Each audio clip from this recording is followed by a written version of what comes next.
Vijaya madam வாங்க வாங்க வாங்க வாங்க. இவங்க தான் பொண்ணோட இவர்தான் என் வீட்டுக்காரரு. இது சொந்த வீடு தான், என் பேர்ல தான் இருக்கு. என் அப்பா எனக்காக என் கல்யாணத்தப்ப தந்தது. ரொம்ப நல்லா இருக்கு. நேரம் நல்லா இருக்கு. முதல்ல பையனை பாத்துருங்க. சரிங்க, வர சொல்லுங்க. மனோஜ், மனோஜ் இவதான் என் மூத்த பையன் மனோஜ். வணக்கம். வணக்கம் தம்பி. வணக்கம் மனோஜ் இவங்க தான் பொண்ணோட அப்பா அம்மா. தம்பி, நீங்க என்ன பண்றீங்க? நான் ஒரு ஹோம் அப்ளைன் ஷோரூம் வச்சிருக்கேன். பிசினஸ்லாம் எப்படி போய்கிட்டு இருக்கு? நல்லா ரன் ஆயிட்டு இருக்கு. பெரிய பில்டர் கூட ஒரு டைப் பண்ணி அவங்க பிளாட்டுக்கு டிவி, வாஷிங் மிஷின், ஏசின்னு சப்ளை பண்றேன். இதோ என்னோட பிசினஸ் கார்டு. நிறைய டிகிரி படிச்சிருக்கீங்க. என் பையனை உங்களுக்கு பிடிச்சிருக்காங்க? எங்களுக்கு உங்க பையனை ரொம்ப பிடிச்சிருக்கு. ஒரு தடவை நீங்களும் எங்க வீட்டுக்கு வந்து பொண்ணை பாத்தீங்கன்னா அதுக்கப்புறம் நம்ம மத்த விஷயங்கள்லாம் பேசலாம். எங்களுக்கு 3 ஆம்பளை பசங்க. முதல் பையன் மனோஜ், 2வது பையன் முத்து, 3வது பையன் ரவி. அவங்களாம் எங்க? எல்லாம் வேலை விஷயமா போயிருக்காங்க. முத்து டிராவல்ஸ்ல கார் ஓட்டிட்டு இருக்கிறான். 2 கார் வச்சிருக்கிறான். சீக்கிரமா டெவலப் ஆயிருவான். ரவி ஒரு ஹோட்டல்ல செப்பா இருக்கிறான். 2 பசங்களுக்குமே கல்யாணம் ஆயிருச்சு. என்னது கல்யாணம் ஆயிருச்சா? எங்க வைஃப் 2 பேரும் யாரையும் காணும். 2 பேருமே அவங்க அம்மா வீட்டுக்கு போயிருக்காங்க. மனோஜுக்கு ஏற்கனவே கல்யாணம் ஆயிருச்சு. இப்ப டைவர்ஸ் கேஸ் கோர்ட்ல நடந்துட்டு இருக்கு. இதுல எங்களுக்கு ஒண்ணும் பிரச்சனை இல்ல. எங்க பொண்ணு ஜாதகத்திலயும் தோஷம் இருக்கு. இப்படி ஒரு வரன் அமையறது தான் என் பொண்ணுக்கும் நல்லதுன்னு தோணுது. எங்களுக்கு இதுல முழு சம்மதம். நீங்களும் பொண்ணை வந்து பாத்துருங்க, அப்புறம் மத்த விஷயத்த பேசிக்கலாம். நாளைக்கே நாங்க வரோங்க. சரிங்க, எங்களுக்கு ஒன்னும் பிரச்சனை இல்ல. நீங்களே டைம் பார்த்து சொல்லுங்க. சரிங்க, நான் பாத்துட்டு கால் பண்றேன். ஹாய் ரேகா.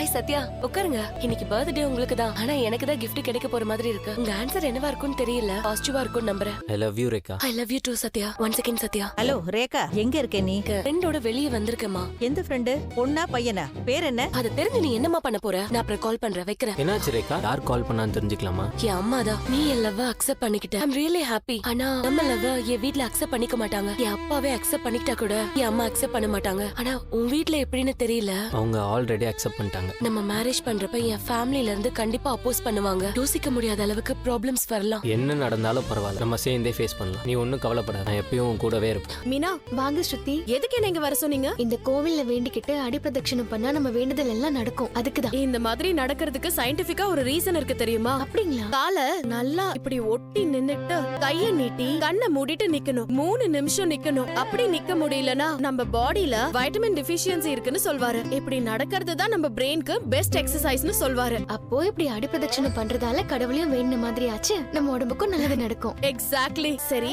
அப்படி என்ன வேண்டுதல் மீனா? மாமாக்கு எதுவும் ஆயிடக்கூடாது, நான் மறுபடியும் நம்ம வீட்டுக்கு போகணும்னு வேண்டிட்டு இருக்கேன். என்ன ஸ்ருதி, நீங்களும் அடிப்பிரதட்சணம் பண்ணிட்டு இருக்கீங்க? ஆமா மீனா, நீங்க சொன்னதை யோசிச்சு பார்த்தேன். சரி, நம்மளும் கோவில் வரைக்கும் வந்துட்டோம். சும்மா நடக்கிறதுக்கு நானும் ரவியோட சீக்கிரம் சேரணும், நம்ம வீட்டுக்கு சீக்கிரம் வரணும்னு வேண்டிட்டு நடக்கிறேன். நான் சொன்னதெல்லாம் ரவி செய்யணும்ல. அந்த நீத்துவ அவன் சாரி கேட்க வைக்க கண்டிப்பா ரவி செய்வாரு. நீங்க நல்லா வேண்டிக்கிட்டு நடங்க.